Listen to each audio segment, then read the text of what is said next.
All right, well, we got a lot to talk about, so I'm going to launch right into this because we've got a powerful storm approaching Colorado from the west. Already raining and snowing out across the western slope. Snow will continue in kind of coverage and intensity across the Continental Divide. All of the advisories for snow are already posted. Cheeseman Park, we're looking off to the west there, and we have an early sunset time now.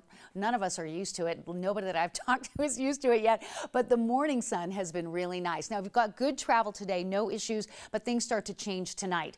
We have a red flag warning for high fire danger in eastern Colorado. Heavy snow up in the high country coming in, and we're waiting to see if we're going to see a little of that snow here in the metro area tomorrow. Temperatures were all over the place today. We had a little boundary extend from Roxborough through DIA and out to Sterling. High temperatures were in the 30s and 40s. Downtown Denver was 60, and in southeastern Colorado it was 80. So yeah, a little bit of forecasting fun trying to figure out that temperature differential with the wind shift today ahead of the system coming in. DIA at 47, but downtown we're still in the 50s. Humidity up, winds are northeast at 9. Off to the west, we're seeing some of those clouds start to blow over the Continental Divide, and wind will be part of your forecast tonight. If you're watching me to the west, to the south of the metro area, we have had some gusts over 40 and 50 miles per hour. Parker, Elizabeth out to Kiowa, and just high fire danger as that red flag warning remains in effect for a few more hours. Advisories for wind as well. Hopefully we won't have that advisory in, as some moisture will cross the Continental Divide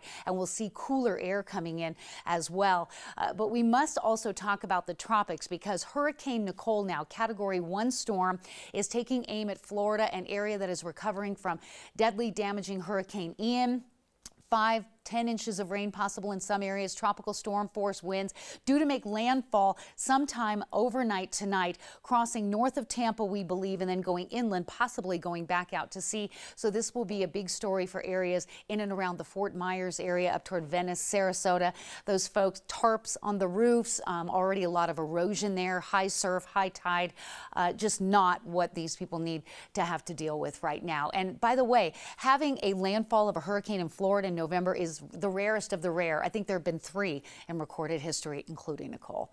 All right, low pressure heads into the Midwest tomorrow. It is windy on the backside of that system and colder. Highs in the 40s tomorrow. We have a secondary surge of cold air up north that's coming in next week. Highs in the 30s next week for 3 to 5 days. So get ready. You've been warned. In the meantime, snowing in the high country on I-70. No moisture for lower elevations, just windy and cooler tonight. Advisories for snow do cover Steamboat, Aspen Vale down to Telluride. I do believe we're in that 4 to 8 inch range, and that's kind of something that we're monitoring for areas above 9,000 feet and west into eastern Utah.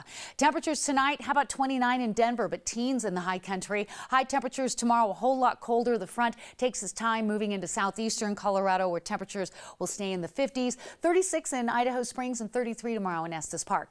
Tonight, windy and cool, lows below freezing in the upper 20s. Tomorrow, it will be sunny and windy, a whole lot colder with temperatures in the upper 40s. And then we kind of get you into the weekend with some interesting temperature trends. Veterans Day will be chilly at 41, 50 Saturday. But here comes the colder weather. That's right. Temperatures in the 30s for Monday, Tuesday, and Wednesday, with overnight low temperatures dropping into the teens and 20s. So that's a little crazy. And I know you guys love the moon. We're still getting a lot of the moon pictures coming in on the digital network as well. Kind of exciting. Yeah, it's, I think it was called the Big Daddy Oski full moon. Yep. The full name. I like that. Yeah. That's a name I hadn't heard before. Could very well be it. All right, Kathy. Could be it. Okay, we'll Thanks. study the moon tonight.